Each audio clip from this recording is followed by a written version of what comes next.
Halo, Assalamualaikum. Perkenalkan, nama saya Nurul Anissa. Saya dari kelas 6A Perbankan Syariah. Saya ingin menjelaskan mengenai resiko sistemik dalam perbankan.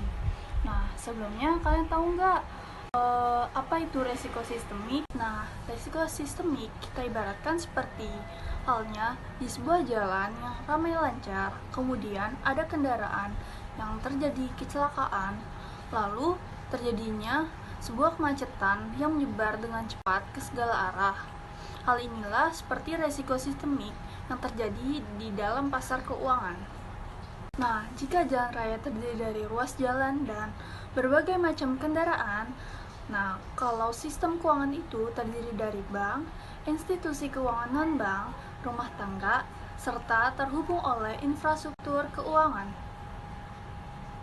Halnya dengan sebuah kemacetan tadi, di mana resiko sistemik dengan potensi instabilitas akibat terjadinya gangguan menular terhadap atau pada sebagian institusi keuangan atau seluruh institusi keuangan karena adanya interaksi dari faktor ukuran, kompleksitas usaha, terjadinya perilaku yang berlebihan dari institusi keuangan yang mengikuti siklus perekonomian.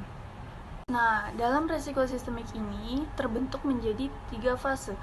Nah, dalam setiap fasenya memiliki alat ukur yang berbeda-beda. Selanjutnya, saya akan menjelaskan mengenai 3 fase tersebut.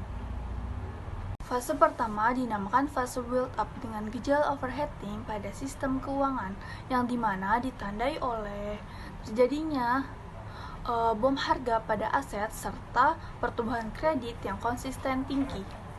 Ukur resiko sistemik pada fase pertama yaitu menilai sebuah kemungkinan atau probabilitas terhadap dampak sistemik atau indikator pendeteksi krisis keuangan secara dini. Nah, tahap kedua dinamakan fase shock materialis, yang dimana terjadinya tekanan atau shock terhadap sistem keuangan seperti terjadinya rasio GDP. Fase yang terakhir dinamakan fase amplification, yang dimana meluasnya seluruh dampak krisis baik dari institusi keuangan, pasar keuangan, maupun sektor lain. Nah, alat ukur resiko sistemik pada fase terakhir ini difokuskan dalam keterkaitan interaksi antara institusi keuangan atau pasar keuangan dan konsentrasi eksposur dalam sistem keuangan, potensi fair sale terhadap aset. Jadi, kita bisa simpulkan bahwa resiko sistemik ini terjadi karena dua hal. Yang pertama, shock, yang kedua, vulnerability. Shock ini terjadinya sebuah tekanan yang dimana kemudian menyebabkan terjadinya suatu peristiwa yang terjadi. Yang kedua, vulnerability. Vulnerability ini karakteristik tersendiri dari institusi pasar keuangan itu sendiri. Tapi jangan khawatir, Bank Indonesia mempunyai cara tersendiri dalam menangani resiko sistemik.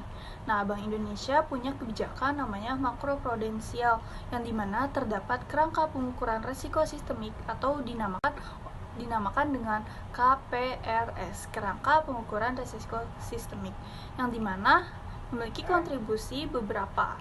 Jadi akan saya sebutkan.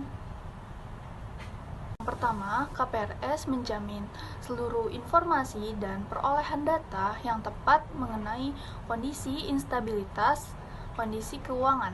Kedua, KPRS mendukung perolehan informasi dan data dengan cara secepat mungkin untuk mencegah terjadinya resiko sistemik.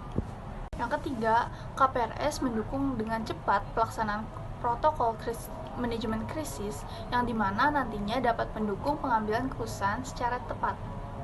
Nah, yang terakhir, KPRS mendukung pelaksanaan evaluasi kebijakan makroprudensial. Dadah. Sekian dari saya, Nurul Anissa dari kelas 6A Perbankan Syariah. Terima kasih. Wassalamualaikum